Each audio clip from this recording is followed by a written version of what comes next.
इस घर में हमारे साथ एक गैर हमारा बनके हमारे ही जज्बातों के साथ खेलता रहा और किसी को पता भी नहीं चला।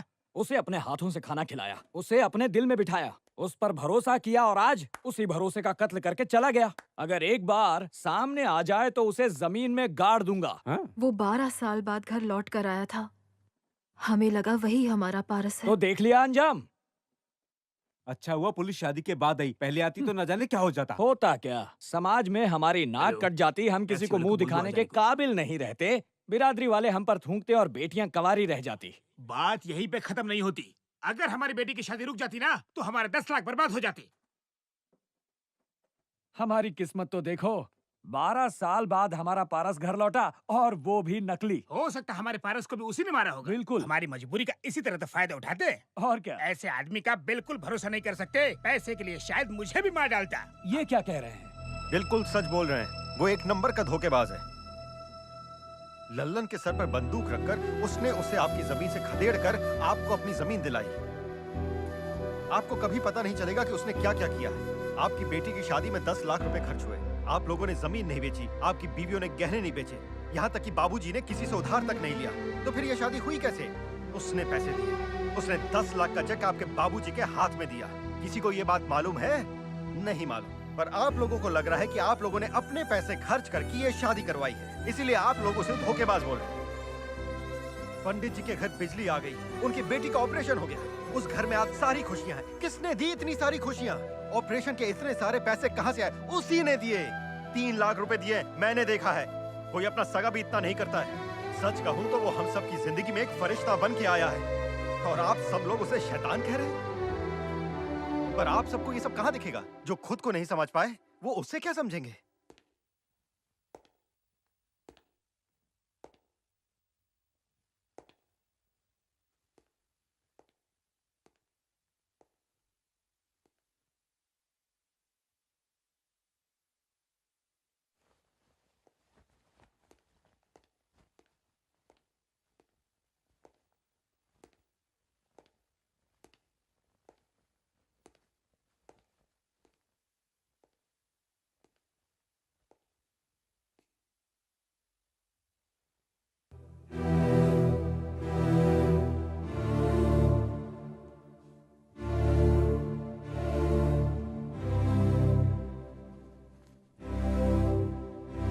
जिसमें सच बोलने की हिम्मत नहीं, उसे झूठ बोलने का भी अधिकार नहीं।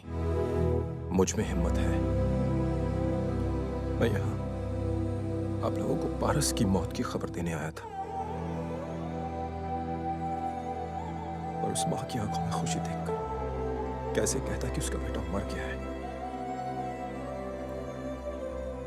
पारस के लिए आप सबका प्यार देखकर मैं ये कभी नहीं कह पाया कि मैं पारस नहीं हूं। झूठ बोल दिया मैंने, पर मैंने सिर्फ झूठ बोला है, किसी को धोखा नहीं दिया। दोनों में फर्क ही क्या है? सच को छुपाने से झूठ पैदा होता है, पर झूठ को सच साबित करना धोखा है। मैंने झूठ बोला कि मैं पारस हूं, पर मैंने कभी पारस बनने की कोशिश नहीं की।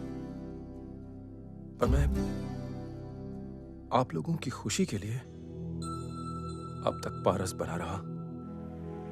आप लोगों के प्यार के सामने मेरा सर झुक गया। पुलिस से बचने के लिए मैंने भागने की कोशिश की, पर मेरे समीर को यह बात गवारा नहीं हुई,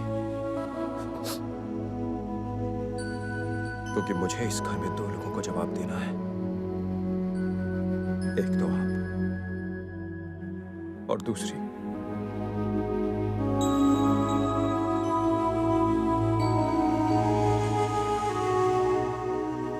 यही सच है।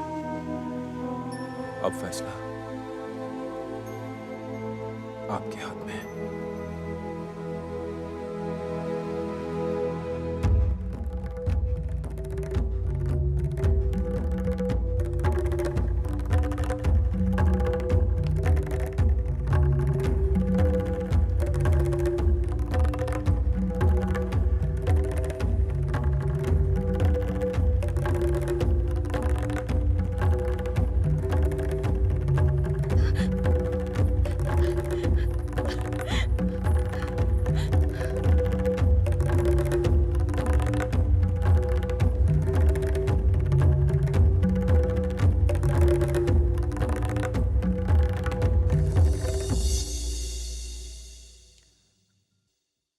घर वालों के मन में हजारों सवाल उठ रहे होंगे कि तुमने झूठ क्यों बोला, तुमने ऐसा क्यों किया और भी न जाने क्या किया। मगर मैं तुमसे एक ही सवाल करना चाहता हूं बेटा, जवाब दोगे ना? बोलो। ट्रेन में एक अजनबी को गोली लगी और तुम चुपचाप वहां से निकलने के बजाय यहां क्यों चले आए? तुमने जान पर खेलकर हमारी जमीन हमें वापस क्यों दिलाई? बेटी की शादी के लिए पैसे क्यों दिए? सबकी बेइज्जती क्यों बर्दाश्त करते रहे? मेरे जैसे बुढ़े के पैरों में क्यों गिरे तुम? यहाँ के लोग तुम्हें दुख देते रहे और तुम उन्हीं लोगों को खुशी बांटते रहे। इसका जवाब पता है मुझे। तुम ही मेरे पारस हो, मेरे पारस हो। मुझे तुमसे सवाल पूछने का कोई हक नहीं है। अगर होता तो मुझे उस वक्त पूछना चाहिए था जब तुमने लल्लन के कब्जे से हमें हमारी जमीन छुड़ा कर दी थी। मुझे तब पूछना चाहिए था जब तुमने 10 लाख का चेक दिया था। उस वक्त तो मैं चुप था, तुमसे कुछ भी नहीं पूछा। इसलिए अब हक नहीं है कि तुमसे कोई सवाल पूछूं।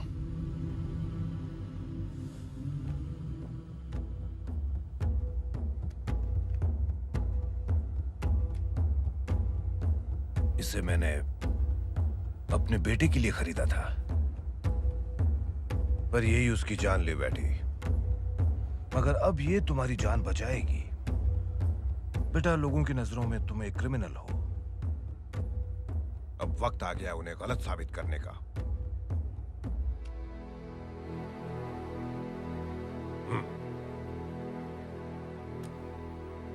जाओ।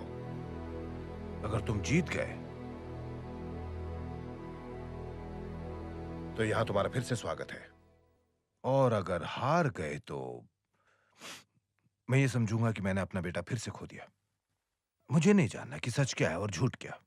मैं तो अब यादों के सहारे ही जी लूंगा। हाँ।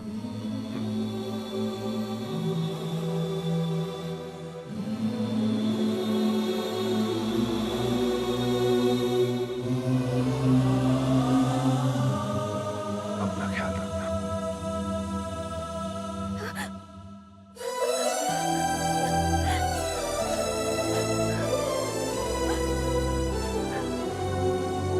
मैं भी तुम्हारे साथ चलूंगी।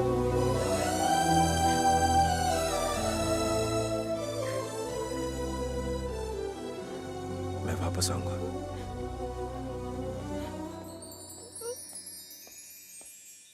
देखो फारूक उसमें का क्या आदमी है सर। कि हम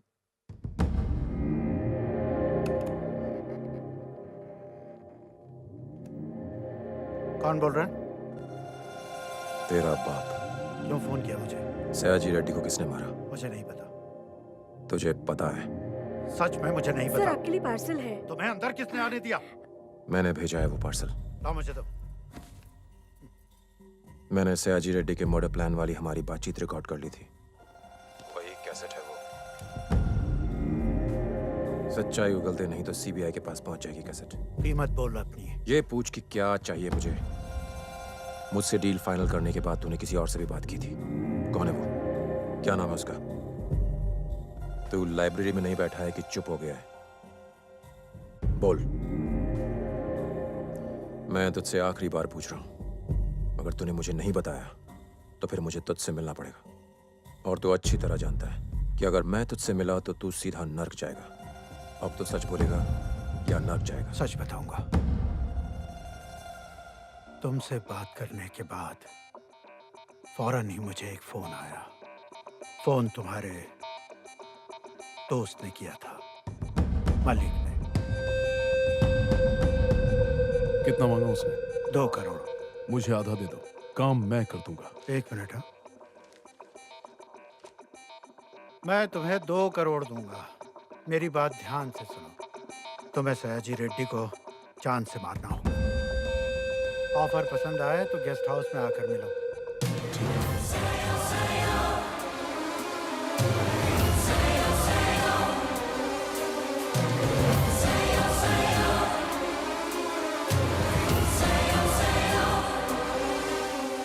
मल्लिक कहाँ मिलेगा? उसे मारना है मार दो, मैं नहीं रोकूंगा।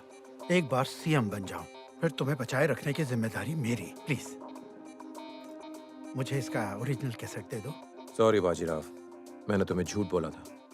उस वक्त हमारी बात मैंने रिकॉर्ड नहीं की थी। फिर ये कैसेट खाली है, पर अभी की बातें मैंने रिकॉर्ड कर ली है।